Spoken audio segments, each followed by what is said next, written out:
Hello friends, welcome to my YouTube channel Gujju સંસ્કૃતિ kitchen.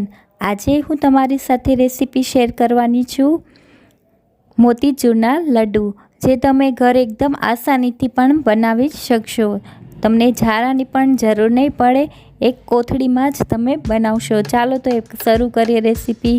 અહીંયા મેં 2 વાટકા ચણાનો લોટ લીધેલો છે અને તેમાં થોડુંક પાણી નાખી અને હલાવતું રહેવાનું છે। એકસાથે બધું પાણી નથી નાખવાનું, થોડુંક પાણી નાખીને હલાવવાનું છે।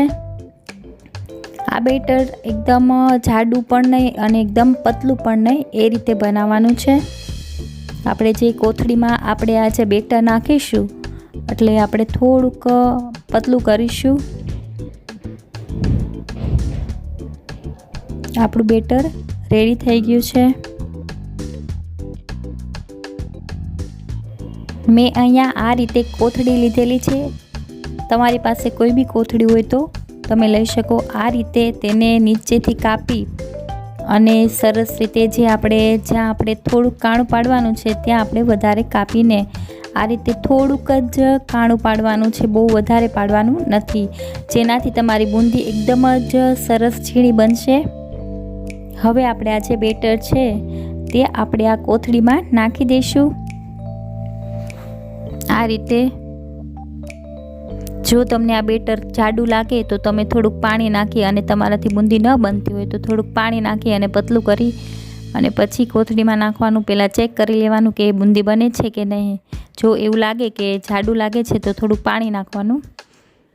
હવે અહીંયા એક કડાઈમાં મેં પહેલેથી જ તેલ ગરમ કરવા મૂકેલું છે। તેલ ગરમ થઈ ગયું છે। અહીંયા મેં થોડીક બુંદી જોઈ લીધેલી પહેલાં કે બને છે કે નહીં, તો સરસ બને છે। હવે તમે જોઈ શકો છો કે આ બુંદી કેટલી સરસ એકદમ ઝીણી બને છે। એને એકદમ સતત એકદમ હલાવતું રહેવાનું છે આ રીતે। તો આપણી બુંદી ખૂબ જ સરસ બને છે, એકદમ ઝીણી, ના મોટી જાડી પાતળી કંઈ જ નહીં, એકદમ સરસ એક સરખી બને છે બુંદી। જો તમને એવું લાગે કે આ જે છેદ પાડેલું છે તેમાં બુંદી નથી આવતી તો તેને નીચેથી થોડુંક આપણે કાઢી લેવાનું હાથ વડે, એટલે બુંદી તમારી સરસ પાછી બનવા માંડશે। આ બુંદીને હલાવી અને થોડીક જ વાર ચડવા દેવાની છે, કેમ કે એકદમ ઝીણી છે એટલે પછી તેને તરત જ કાઢી લેવાની છે। બુંદી બની ગઈ છે। હવે તેને આપણે એક વાસણમાં લઈ લઈએ।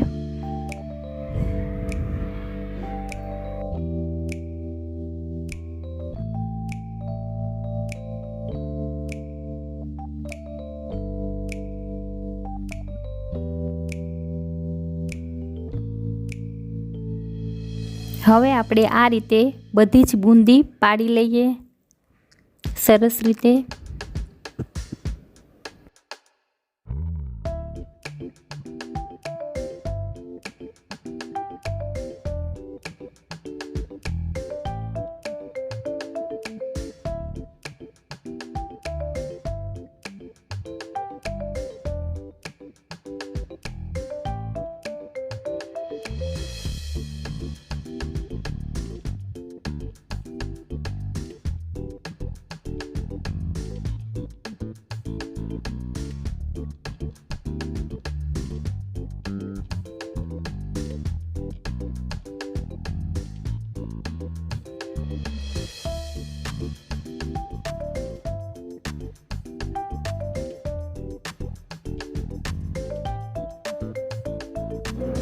આ બુંદી બનીને એકદમ જ રેડી થઈ ગઈ છે, બહુ જ સરસ બુંદી બની છે।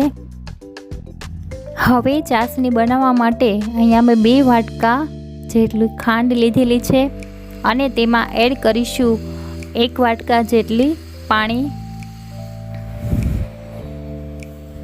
આ ચાસણી બનાવીએ છીએ તેમાં કોઈ તાર બનાવવાનો નથી। આ જો આ ખાંડ ગળી જાય પાણીમાં એટલે તરત જ આ બુંદી આપણે નાખી દેવાની છે, આમાં તાર બનાવવાનો નથી। અહીંયા મેં ફૂડ કલર એડ કરેલો છે। હવે સારી રીતે આને હલાવી અને જ્યાં ખાંડ ઓગળી જાય ત્યાં સુધી તેને હલાવવાનું છે। હવે તેમાં એડ કરીશું બનાવેલી બુંદી।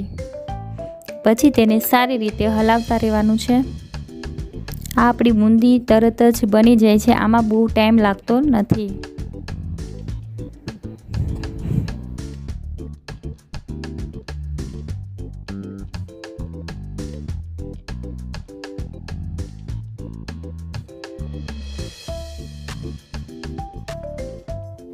જો તમને એવું લાગે કે હલાવતા ચાસણી વધારે બની જાય એવું લાગે છે તો થોડુંક પાણી નાખી અને હલાવતા રહેવાનું, એટલે આપણી આ જે મોતીચૂરના લાડુ સરસ બને। હવે એને એક વાસણમાં મેં લઈ લીધેલું છે ઠંડુ કરવા માટે। તેમાં 2 ચમચી મેં ઘી અને એલચી એડ કરેલી છે।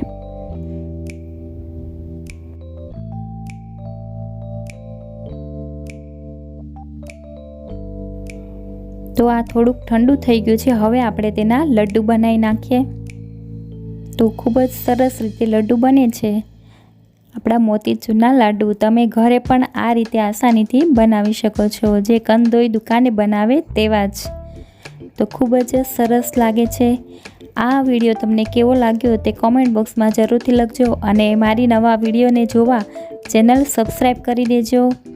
ફરી મળીશું આવી જ એક નવી રેસીપી સાથે। ત્યાં સુધી બધા આવજો।